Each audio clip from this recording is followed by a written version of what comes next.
Dick Newman here with another in the series of our interesting talks with interesting people on law-related topics.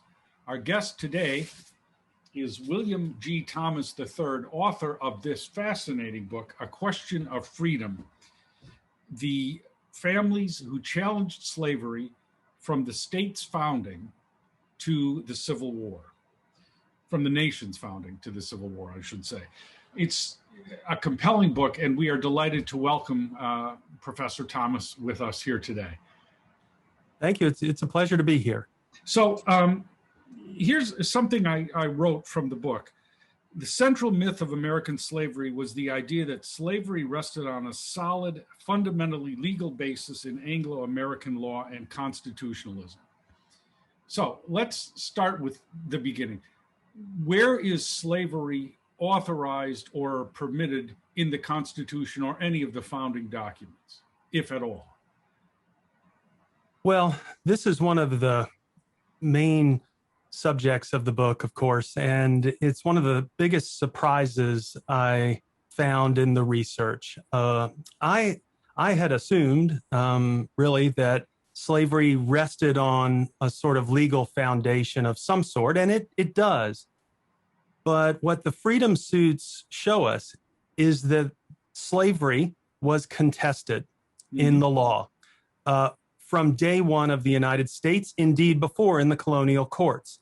There were freedom suits in the colonial period. There were freedom suits immediately following the Revolution in the 1780s and 1790s and through the Civil War. And there were freedom suits in Maryland and Washington, D.C., of course, the subject of this book, but there were freedom suits also in Massachusetts and New York and New Jersey and Louisiana and South Carolina and Virginia. So, and indeed all over the Atlantic world, slavery was contested in the law.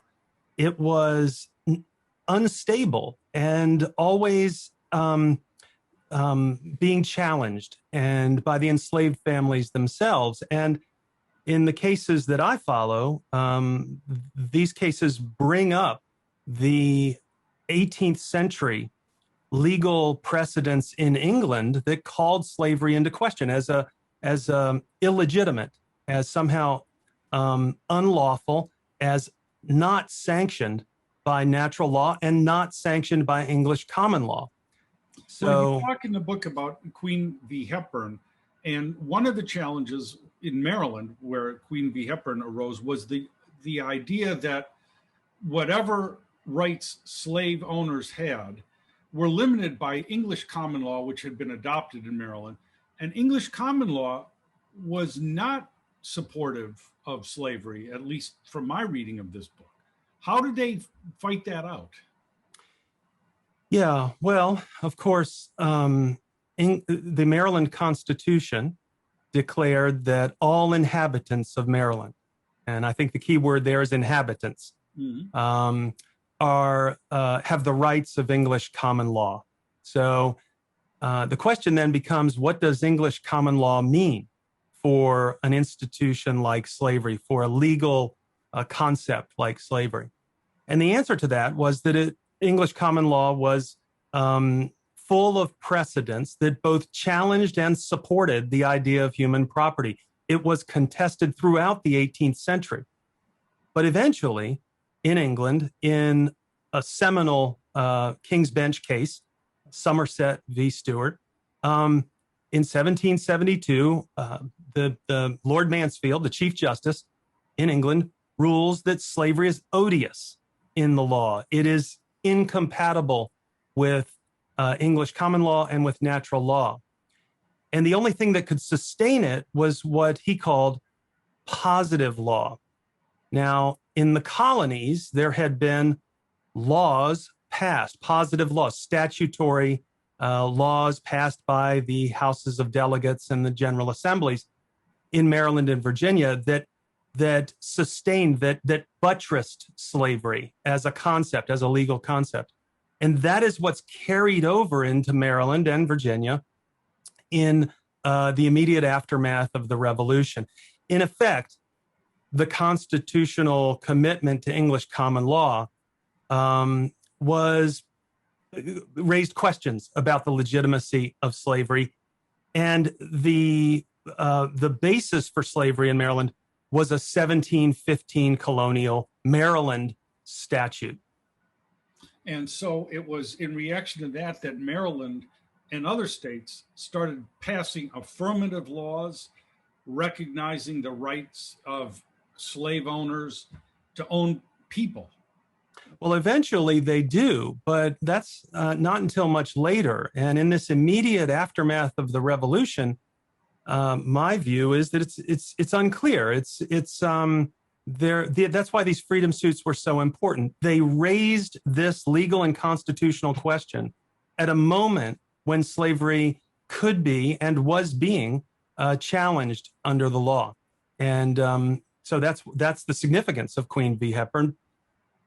Go ahead. One thing that I thought was interesting, and then just as historic trivia, I suppose, Francis Scott Key, author of the national anthem, ends up representing the plaintiff in this case, fighting for her freedom. Yeah. When I first looked into Queen v. Hepburn, this is a Supreme Court case in 1813. First of all, it's far earlier. It's a freedom suit in the 18-teens. And the only freedom suit I really knew about was the Dred Scott case in 1857, the infamous, notorious decision of the Supreme Court that held that Black people were not persons, essentially, under the meaning of the Constitution. And effectively that slavery was sanctioned by the right of property all over the United States. It was a sweeping and, of course, highly significant decision affirming the idea of slaveholding. But that had been challenged all through the 18th century and all through the 19th century, not least by enslaved families themselves who brought these freedom suits. Yes. And the Queen case was highly significant. And yes, Francis Scott Key was the Queen family attorney, and he makes that argument in front of the Supreme Court that slavery, that essentially the evidence that's being presented about their ancestors' freedom, about setting foot in England and therefore being subject to English common law and free, though a woman of color, that evidence, no better evidence could be found or expected than that oral testimony. Now, that testimony was disallowed as hearsay, and that's the crucial legal issue here in Queen v. Hepburn that allows the court to come to a decision that sort of upholds the idea of slavery by eliminating the very evidence that the Queen family could have used to claim their freedom. Yeah. The freedom suits were interesting because they were challenges for particular individuals for their freedom, but also challenges to the entire concept of slavery, the entire institution of slavery. And so when you talk about the challenge to the admissibility of oral testimony, that's pivotal because the slaves didn't have the records. Right. It was not a level playing field. How did the courts rationalize that? What was the analysis that let them say we're going to disregard the inequality of evidence here? Well, in Maryland and in Washington, D.C. for a period of time, subject to Maryland's laws, hearsay testimony, oral testimony, hearsay being secondhand testimony about the status of a person's ancestor, whether free or enslaved, that testimony, and it was testimony given by white witnesses about enslaved families and testimony given by free Black witnesses in the courts about the genealogy, the ancestry of these families. These early freedom cases, the Queen family case, the Mahoney family case, were so important because they were arguing that their ancestor on the maternal side, their great-great-grandmother, had set foot in England and therefore was a free woman under English common law. And if that principle were recognized in an American court, in a Maryland court, it could mean effectively the legal precedent recognition of the Somerset principle of freedom, of free soil in an American court. And that had enormous ramifications for slavery broadly, right? Mm-hmm. So historians have generally talked about the freedom suits as singular, as for one family or for one person, Dred Scott, almost treating them idiosyncratically, like they're just one singular case. The more I researched this and the more I looked at the freedom suits and the way that they unfolded, I saw them as concerted. These were interrelated, concerted. This is a broad, concerted campaign by families to win their own freedom, but also to more broadly challenge the concept of human property and slavery itself. And so the Queen and the Mahoney cases do that quite directly. Those arguments are given before the Maryland courts. The Queen and the Mahoney attorneys make the argument that slavery is incompatible with the principles of the Declaration of Independence, that it is incompatible with natural law. And those arguments are heard in court, right? So these are broad challenges to the very idea of slavery. They're not just singular sort of idiosyncratic events for just one person. I have two questions, I suppose. The freedom suits were opposed vigorously by slave owners. Was it simply a question of economics? I think you noted at one point that the population of Maryland was 300,000 people, of whom 100,000 were enslaved. So clearly there was a significant economic impetus that would support slave owner opposition to freedom suits. Was that it, or was there something more? Well, that is certainly a driving factor in slaveholders' opposition to freedom suits. The fact of the matter is that these freedom suits challenged individual slaveholders, right? So they literally put the slaveholder on trial to defend his or her slaveholding. Mm-hmm. And so they were targeted at individual slaveholders and therefore at their personal wealth.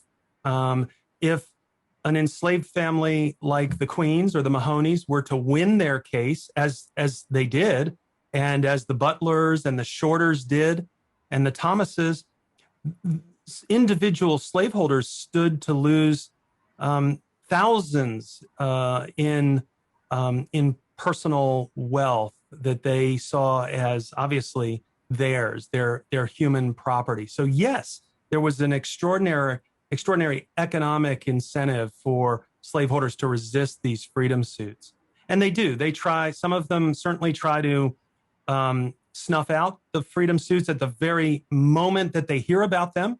In one case, I found evidence of a slaveholder who immediately caught wind of the possibility of a freedom suit and sold that person to Havana, Cuba, before the suit could be filed. That's the kind of consequences that were certainly at play, the risk that enslaved families took in bringing these. This took great courage, great legal sophistication. It was the enslaved families themselves who drove these freedom suits, not the lawyers. They are the ones at the center of this story, and they know the potential risks and consequences, and they are navigating toward freedom. And so what was the court evolution in its thinking in these freedom suits? How did courts resolve these questions, culminating ultimately, as you've said, with Dred Scott decision? Right. Well, in the 1790s, when most of these cases erupted in Maryland, and there were hundreds of these freedom suits by various families claiming descent from a free ancestor, could be, in some cases, a white woman, a white free woman, in some cases, a free woman of color. and in some cases, a free Native American woman. In all of these cases, the plaintiffs introduced, as we've talked about, oral testimony, and the Maryland courts allowed oral testimony. The Maryland courts really took the position that in a question of freedom, all evidence should be heard, even if it is hearsay, and therefore less perhaps reliable. Let the jury decide. Allow the evidence in, and so the freedom suits were, in the main, highly successful. I would say more than 70% of those freedom suits were successful in Maryland, and hundreds, indeed thousands, of formerly enslaved men, women, and children became free and lived in various parts of Maryland and Washington, D.C. and Baltimore. But the Queen case in 1813 that comes before the Supreme Court shuts down the use of that hearsay testimony. And so that testimony is no longer admissible in an American court effectively. And the freedom suits based on ancestry effectively stop. Enslaved families, however, persist in bringing freedom suits, particularly ones that have to do with technicalities in the law, crossing borders from one state to the other, right? Crossing borders from a state into the District of Columbia. There were various laws that regulated what slaveholders could and could not do, and enslaved families brought freedom suits on that basis. They also brought freedom suits when they had been promised freedom in an agreement, a contract in a certain period of time, or in a will. And if the will were eventually essentially ignored by the heirs and the enslaved families were held in bondage, even against the wishes of a former slaveholder, they brought freedom suits. And so those freedom suits carry really through the 1830s, 40s, 50s. Ultimately, of course, in Dred Scott, and Dred Scott is about the freedom principle, the same freedom principle that the Queen case is about. You know, does he set foot on freedom soil and on free soil, and what does that mean for his status and his family status? And the Dred Scott case is just like the other cases we've been talking about. It's a family, and that's the key part of this. These are families. It's about Dred Scott and his wife Harriet and their two children. So we should not think about it as just one person, Dred Scott. This is about a family. And, you know, that case, of course, as we've already mentioned, culminates this long legal battle over decades in which slaveholders are attempting to pin down in the law the principle of human property, that there is that there's a legal validity to this concept of human property. That is the very question that had been litigated and dealt with in the English courts in the 18th century and in the American courts in the 19th century. Yeah, it's interesting too, I think, for this reason. The freedom suits were clearly of critical importance to the families in their efforts to liberate themselves and to become free. But you wrote something that I thought was really critical. If a slave could sue at all, slavery was not absolute. And in that sense, the freedom suits stand for something larger than the families involved. It's the right to challenge at law the very concept of slavery. Right. And I think that's at the core of this, because these this access to the courts, what is a person's? I mean, that that is the very question involved about, you know, can a person be reduced to property? I mean, that is what Dred Scott effectively says, is people can be reduced to property. Mm-hmm. And the idea of a freedom suit, the very fact of a freedom suit, is a contradiction with that concept, contradicts that concept.